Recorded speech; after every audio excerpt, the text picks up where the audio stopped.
Ano pong reaksyon nyo dito? Of course, natutuwa yung si Senador Trillanes na si Pangulong Aquino mismo ang nagputos na reviewin yung kaso niya.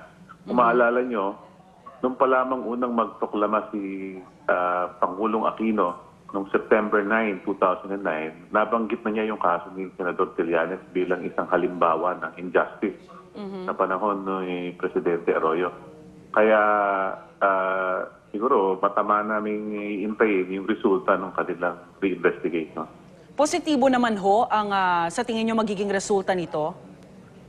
Opo, we've always maintained naman na pag tinignan mo yung elements ng kasong kudeta, no?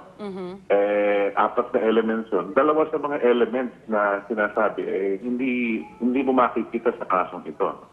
Yung sinasabi nilang swift and violent attack, no? At saka yung dapat directed against the government or a government or vital installation. No? So, kahit siguro sinong tumingin dyan, yan ang makikita dyan. No? So, mas may nakikita ho kayong pag-asa ngayong bago ng administrasyon, attorney? Opo, paniwala namin talaga hindi dapat naisampa. At kung titingnan mo, Ms. Rhea, no? magpipitong taon lang nakakulong itong si Senador Trillanes. Sa kaso na hindi naman siya dapat nakulong or kung ibang kaso man ang sinampa, dapat nakapagpiyansa sana siya. No? Talagang it's an injustice na ganito katagal na nakakulong siya. No? Lalong-lalo na naihalala siya ng taong bayan. No? Dapat siguro pagbigyan na siyang makapaglingkod. May posibilidad ho ba na makadalo po ang inyong kliyente sa pagbubukas ng sesyon sa Lunes? Meron po siyang nakafile na motion, no? Pero dahil ito naunang na-file, merong formal opposition yung DOJ doon tsaka yung PNP, no?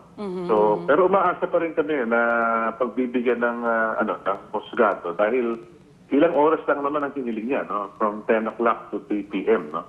At nung nakaraan, may mga pakiusap siya na napagbigyan naman ng husgado na makalabas siya para i-exercise yung kanyang mga karapatan. No? Kagaya nung bumoto siya, nung siya nag-file ng certificate of candidacy. Ito naman gusto lang din niyang matupad yung kanyang tungkulin. No? Bilang isang halal na senador na mag-participate dito sa crucial na botohan sa Senado. Attorney, ano yung katotohanan na pumirma daw siya ng resolution na iboboto niya si Senator Kiko Pangilinan sa pagka-presidente ng Senado? May mga, may balitang gano'n. No? Hindi ko alam na personal, no? Dahil, pero ang pagkakaalam ko, sabi ni Senador Trillanes, he will vote in accordance with his conscience. No? So, I don't know kung totoo yan, pero hindi, ang alam ko, yung sinasabi ng iba na dahil dito kaya gustong tulungan ni Presidente Aquino Trillanes. Hindi naman po siguro kasi may kapalit, hindi naman pang-apat na beses na ito na binanggit ni Presidente Aquino. Bago pa siya naging Pangulo, sinasabi na niya na injustice itong nangyayari kay Senador Trillanes. So walang kapalit po yun, attorney? Walang kaugnayan. At saka, in fact, may formal opposition nga yung DOJ at PNP. Alright, Attorney Robles, maraming salamat po sa inyo at magandang umaga. Attorney Reynaldo Robles, ang legal counsel ni Senador Antonio Trillanes IV.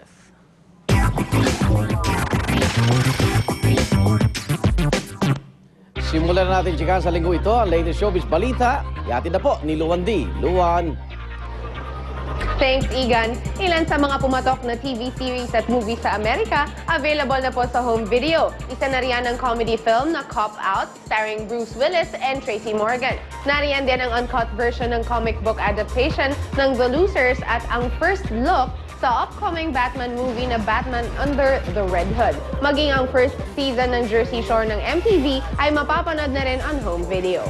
Smooth, well-dressed. Sa aking pagbabalik, may chika ko on Nancy Lohan and Paris Hilton. Diyan lang kayo. Bagyong Basyang na may international name na Conson, nagdulot ng matinding perwisyo sa China. At magkasunod na suicide bombing sa Iraq, halos 50 ang patay. Huwag pa huli, tutok lang sa unang balita.